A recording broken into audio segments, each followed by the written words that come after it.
प्रेम से बोलिए भगवान श्री सत्यनारायण जी की जय। आज पूर्णिमा तिथि के शुभ अवसर पर आप सुनेंगे श्री सत्यनारायण भगवान की संपूर्ण व्रत कथा और आरती। एक समय नैमिषारण्य तीर्थ में शौनक आदि 88,000 ऋषियों ने श्री सूत जी महाराज से पूछा, हे प्रभु, इस कलयुग में वेद विद्या रहित मनुष्यों को प्रभु भक्ति किस प्रकार मिलेगी तथा उनका उद्धार कैसे होगा। इसलिए हे मुनि श्रेष्ठ, कोई ऐसा तप कहिए जिससे थोड़े समय में पुण्य प्राप्त हो जाए तथा मनोवांछित फल मिले। वह कथा सुनने की हमारी इच्छा है। सर्वशास्त्र ज्ञाता श्री सूत जी बोले, हे वैष्णवों में पूज्य, आप सबने प्राणियों के हित की बात पूछी है। अब मैं उस श्रेष्ठ व्रत को आप लोगों से कहूँगा जिस व्रत को नारद जी ने श्री लक्ष्मी नारायण जी से पूछा था और लक्ष्मीपति ने मुनि श्रेष्ठ नारद से कहा था, सो ध्यान से सुनो। एक समय योगीराज नारद जी दूसरों के हित की इच्छा से अनेक लोकों में घूमते हुए मृत्यु लोक में आ पहुँचे। यहाँ अनेक योनियों में जन्मे हुए प्रायः सभी मनुष्यों को अपने कर्मों द्वारा अनेकों दुख से पीड़ित देखकर सोचा, किस यत्न के करने से निश्चय ही प्राणियों के दुखों का नाश हो सकेगा। ऐसा मन में सोचकर विष्णु लोक को गए। वहां श्वेत वर्ण और 4 भुजाओं वाले देवों के ईश नारायण को देखकर, जिनके हाथों में शंख, चक्र, गदा और पद्मा थे तथा वरमाला पहने हुए थे, स्तुति करने लगे, हे भगवान, आप अत्यंत शक्ति से संपन्न हैं। मन तथा वाणी भी आपको नहीं पा सकती। आपका आदि मध्य अंत नहीं है। निर्गुण स्वरूप सृष्टि के आदि भूति व भक्तों के दुखों को नष्ट करने वाले हो।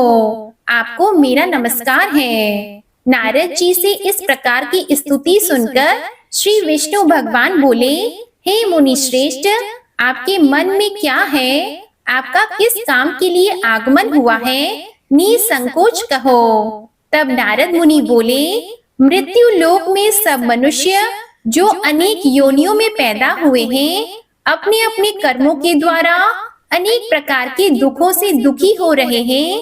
हे नाथ, मुझ पर दया रखते हो तो बताइए कि उन मनुष्यों के सब दुख थोड़े से ही प्रयत्न से कैसे दूर हो सकते हैं। हे नारद, मनुष्यों की भलाई के लिए तुमने बहुत अच्छी बात पूछी है। जिस काम के करने से मनुष्य मोह से छूट जाता है, वह मैं कहता हूँ, सुनो। बहुत पुण्य देने वाला स्वर्ग तथा मृत्यु लोक दोनों में दुर्लभ एक उत्तम व्रत है। आज मैं प्रेम वश होकर तुमसे कहता हूँ, श्री सत्यनारायण का यह व्रत अच्छी तरह विधि पूर्वक करके मनुष्य आयु पर्यंत यहाँ सुख भोग कर मरने पर मोक्ष को प्राप्त होता है। श्री भगवान के वचन सुनकर नारद मुनि बोले कि उस व्रत का फल क्या है, क्या विधान है और किसने यह व्रत किया है और किस दिन यह व्रत करना चाहिए, विस्तार से कहिए।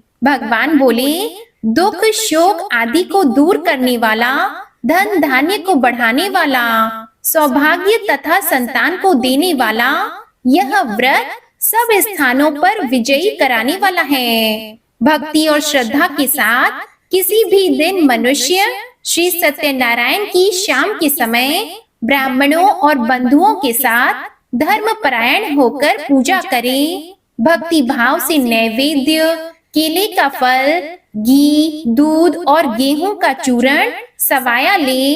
गेहूं के अभाव में साठी का चूरण, शक्कर तथा गुड़ ले और सब भक्षण योग्य पदार्थ जमा करा के भगवान के अर्पण कर दे तथा बंधुओं सहित ब्राह्मणों को भोजन कराएं।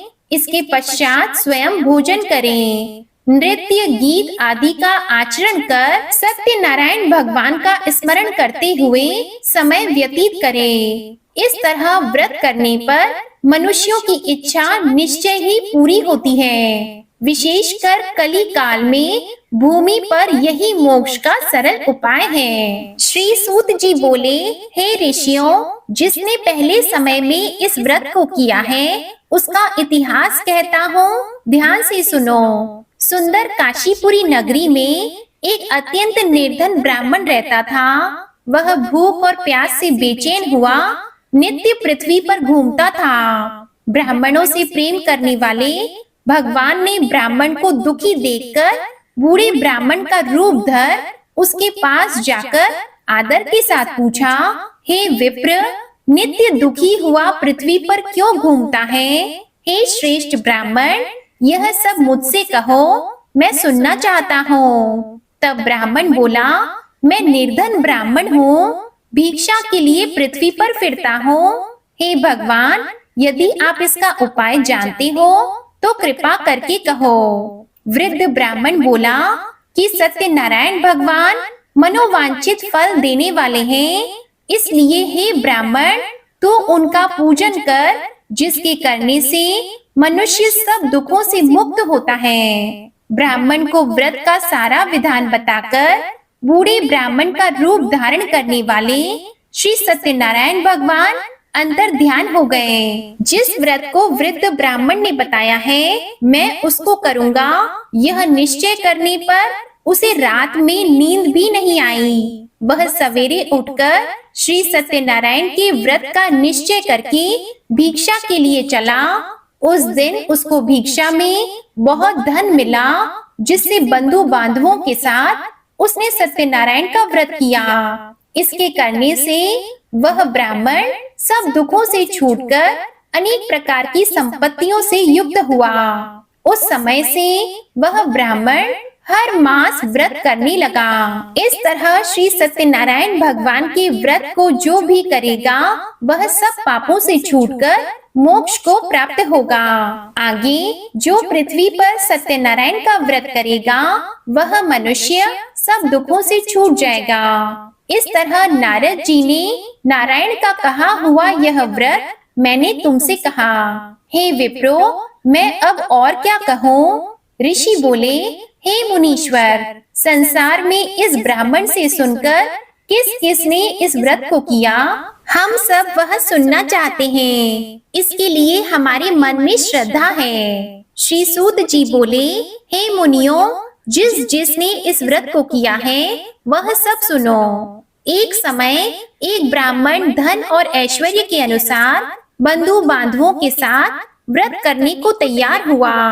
उसी समय एक लकड़ी बेचने वाला बूढ़ा आदमी आया और बाहर लकड़ियों को रखकर ब्राह्मण के मकान में गया। प्यास से दुखी लकड़हारा उनको व्रत करते देखकर ब्राह्मण को नमस्कार कर कहने लगा कि आप यह क्या कर रहे हैं और इसके करने से क्या फल मिलता है, कृपया करके मुझसे कहो। तब ब्राह्मण ने कहा, सब मनोकामनाओं को पूरा करने वाला यह श्री सत्यनारायण भगवान का व्रत है। इसकी ही कृपा से मेरे यहाँ धन धान्य आदि की वृद्धि हुई है। ब्राह्मण से इस व्रत के बारे में जानकर लकड़हारा बहुत प्रसन्न हुआ।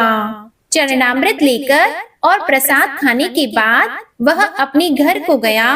लकड़हारे ने अपने मन में इस प्रकार का संकल्प किया कि आज गांव में लकड़ी बेचने से जो धन मिलेगा उसी से श्री सत्यनारायण देव का उत्तम व्रत करूंगा।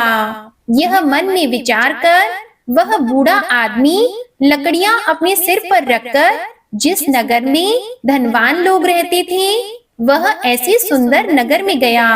उस रोज वहां पर उसे उन लकड़ियों का दाम पहले दिनों से चौगुना मिला। तब वह बूढ़ा लकड़हारा दाम लेकर और अति प्रसन्न होकर पक्के केले की फली, शक्कर, घी, दूध, दही और गेहूं का चूर्ण इत्यादि श्री सत्यनारायण भगवान के व्रत की कुल सामग्रियों को लेकर अपने घर को गया। फिर उसने अपने भाइयों को बुलाकर विधि के साथ भगवान जी का पूजन और व्रत किया।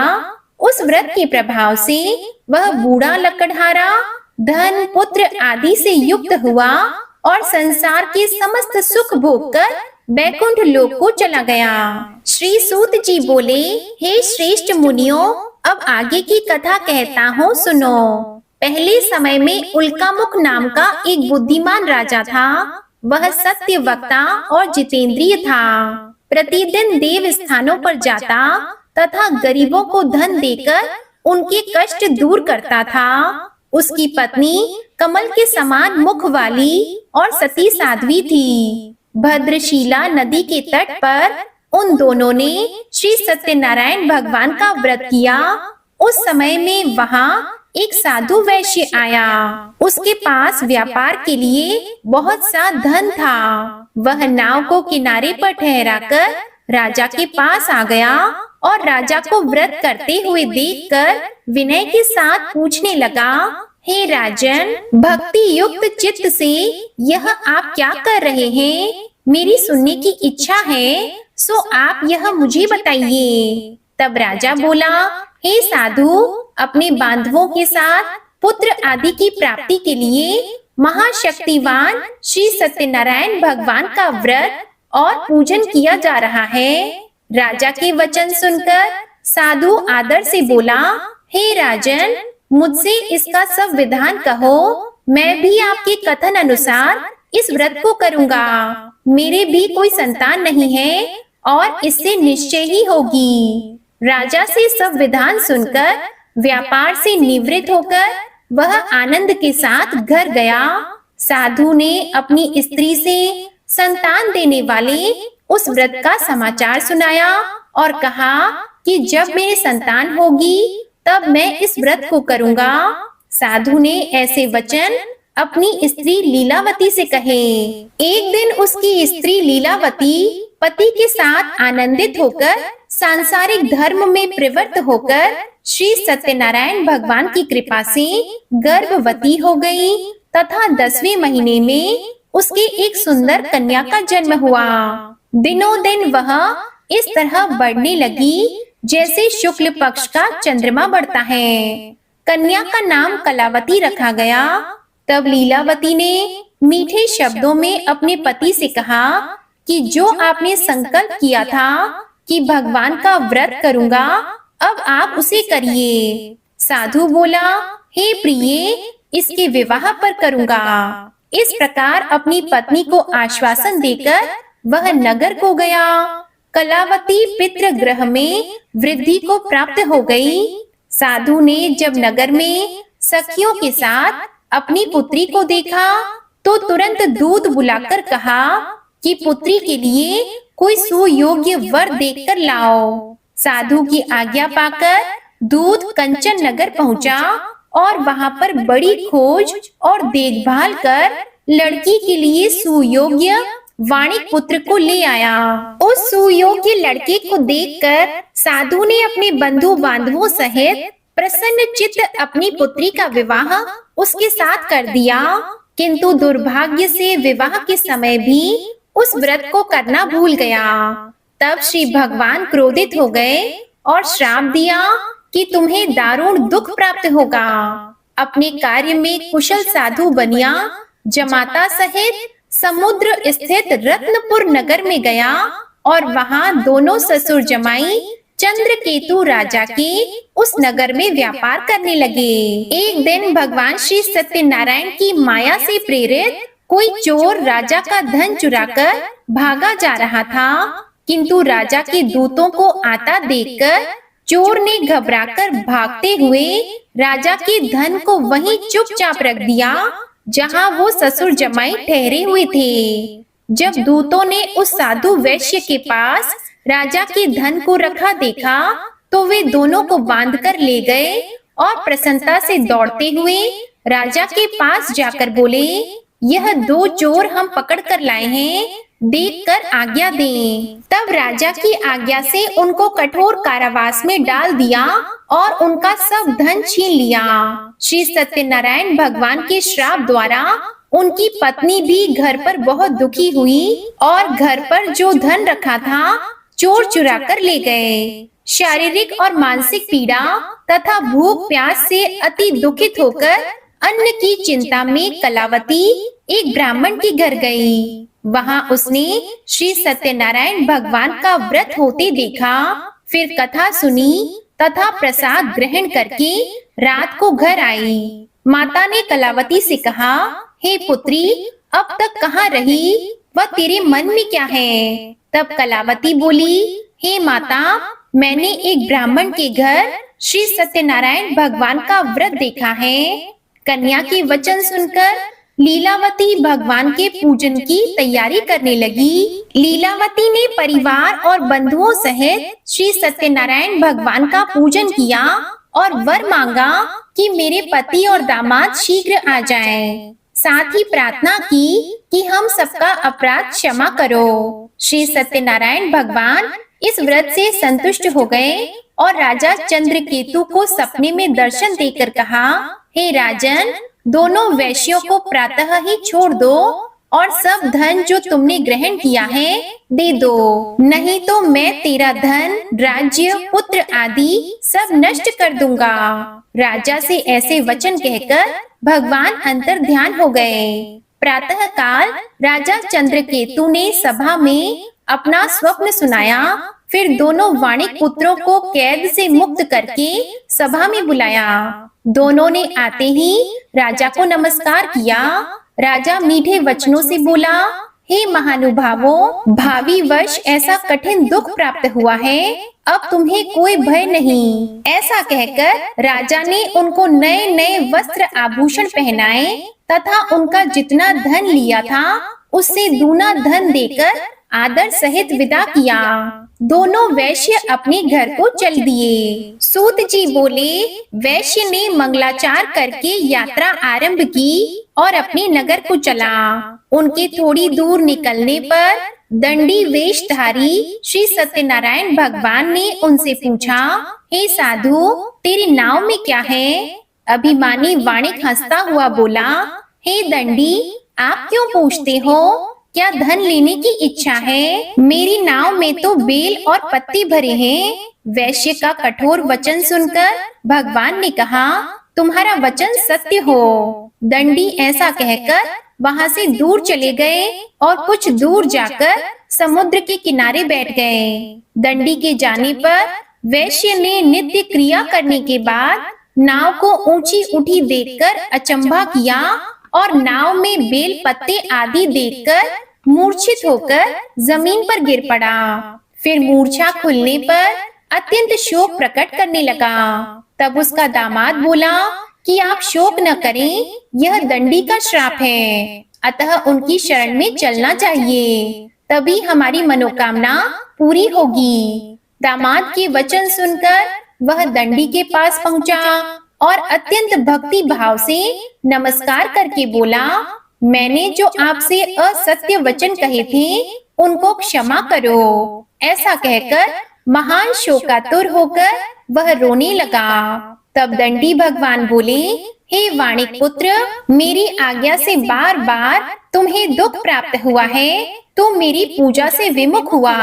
साधु बोला, हे भगवान, आपकी माया से मोहित ब्रह्मा आदि भी आपके रूप को नहीं जानते, तब मैं अज्ञानी कैसे जान सकता हूँ? आप प्रसन्न होइए, मैं सामर्थ्य के अनुसार आपकी पूजा करूँगा। मेरी रक्षा करो और पहले के समान नौका में धन भर दो। उसके भक्ति युक्त वचन सुनकर भगवान प्रसन्न होकर उसकी इच्छा अनुसार वर देकर अंतर ध्यान हो गए। तब उन्होंने नाव पर आकर देखा कि नाव धन से परिपूर्ण है। फिर वह भगवान श्री सत्यनारायण का पूजन कर साथियों सहित अपने नगर को चला। अब अपने नगर के पास पहुंचा, तब दूत को घर भेजा। दूत ने साधु के घर जाकर उसकी स्त्री को नमस्कार कर कहा कि साधु अपने दामाद सहित इस नगर के पास आ गए हैं। ऐसा वचन सुनकर साधु की स्त्री ने बड़े हर्ष के साथ सत्य देव का पूजन कर पुत्री से कहा, मैं अपने पति के दर्शन को जाती हूँ, तो कार्य पूर्ण कर शीघ्र आ। माता के ऐसे वचन सुनकर कलावती प्रसाद छोड़कर पति के पास गई। प्रसाद की अवज्ञा के कारण सत्य देव ने रुष्ट होकर उसके पति को नाव सहित पानी में डुबो दिया। कलावती अपने पति को न देखकर रोती हुई जमीन पर गिर गई।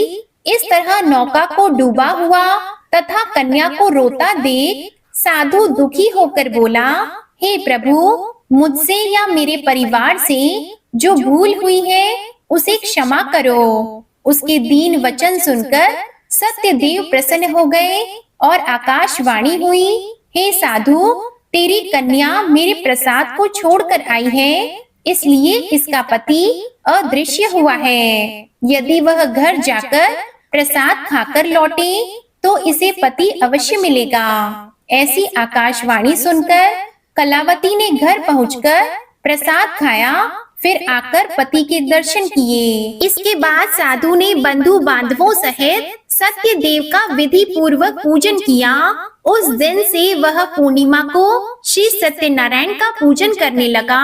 फिर इस लोक का सुख भोगकर अंत में स्वर्ग लोक को गया। सूत जी बोले, हे ऋषियों, मैं और भी कथा कहता हूँ, सुनो। प्रजा पालन में लीन तुंगध्वज नाम का एक राजा था। उसने भी भगवान का प्रसाद त्याग कर बहुत दुख पाया। एक समय वन में जाकर वन्य पशुओं को मारकर बड़ के पेड़ के नीचे आया। वहां उसने ग्वालों को भक्ति भाव से बांधवों सहित सत्यनारायण जी का पूजन करते देखा। राजा देखकर भी अभिमानवश वहां नहीं गया और न ही नमस्कार किया।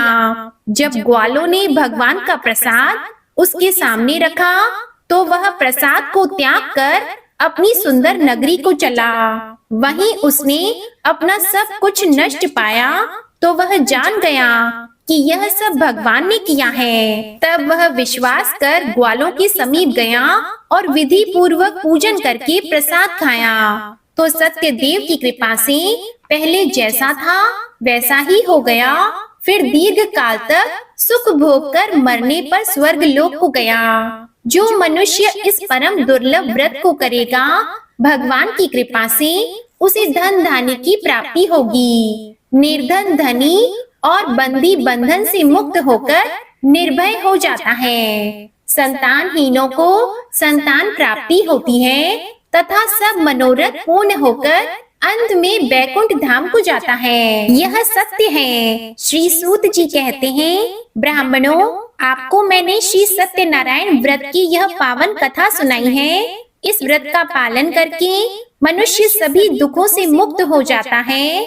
विशेषतः कलयुग में श्री सत्यनारायण की पूजा महान फल देने वाली है। इन देवता को कोई सत्यनारायण कहते हैं और कोई सत्यदेव कहते हैं। अनेक रूपों में श्री सत्यनारायण भगवान सभी के मनोरथ को पूर्ण करते हैं। यह सनातन सत्यदेव कलयुग में सत्य व्रत के रूप में अवतरित होंगे। हे श्रेष्ठ मुनियों, जो मनुष्य नित्य इसका पठन व श्रवण करता है, श्री सत्यनारायण भगवान की कृपा से उसके सभी पाप नष्ट हो जाते हैं। प्रेम से बोलिए, श्री सत्यनारायण भगवान की जय। श्री सत्यनारायण संपूर्ण व्रत कथा समाप्त। अब आप सुनिए श्री सत्यनारायण भगवान की आरती। जय लक्ष्मी रमणा स्वामी, जय लक्ष्मी रमणा। सत्यनारायण स्वामी, सत्यनारायण स्वामी, जनपातक हरणा। ओम जय लक्ष्मी रमणा। रत्न जड़ित सिंहासन अद्भुत छवि राजी, स्वामी अद्भुत छवि राजी। नारद करत निरंजन, नारद करत निरंजन, घंटा ध्वनि बाजे। ओम जय लक्ष्मी रमणा। प्रकट भय कलि कारण, द्विज को दर्श दियो, स्वामी द्विज को दर्श दियो। बूढ़ा ब्राह्मण बनकर, बूढ़ा ब्राह्मण बनकर, कंचन महल कियो। ओम जय लक्ष्मी रमणा। दुर्बल भील कठारो, जिन पर कृपा करी, स्वामी जिन पर कृपा करी। चंद्रचूड़ एक राजा, चंद्रचूड़ एक राजा, तिनकी विपत्ति हरी। ओम जय लक्ष्मी रमणा। वैश्य मनोरथ पायो, श्रद्धा तज दीन्ही। स्वामी श्रद्धा तज दीन्ही। सो फल भोग्यो प्रभु जी, सो फल भोग्यो प्रभु जी, फिर स्तुति कीन्ही। ओम जय लक्ष्मी रमणा। भाव भक्ति के कारण छिन छिन रूप धरियो, स्वामी छिन छिन रूप धरियो। श्रद्धा धारण कीन्ही, श्रद्धा धारण कीन्ही, तिनको काज सरियो। ओम जय लक्ष्मी रमणा। ग्वाल बाल संग राजा, वन में भक्ति करी। स्वामी वन में भक्ति करी। मन वांछित फल दीन हो, मन वांछित फल दीन हो, दीन दयाल हरि। ओम जय लक्ष्मी रमणा। चढ़त प्रसाद सवायो, कदली फल मेवा। स्वामी कदली फल मेवा। धूप दीप तुलसी से, धूप दीप तुलसी से, राजी सत्य देवा। ओम जय लक्ष्मी रमणा।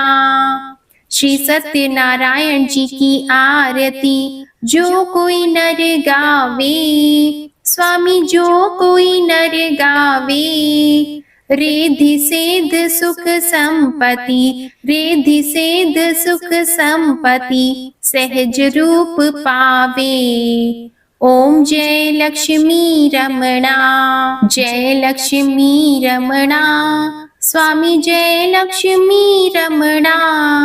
सत्यनारायण स्वामी, सत्यनारायण स्वामी, जनपातक हरणा।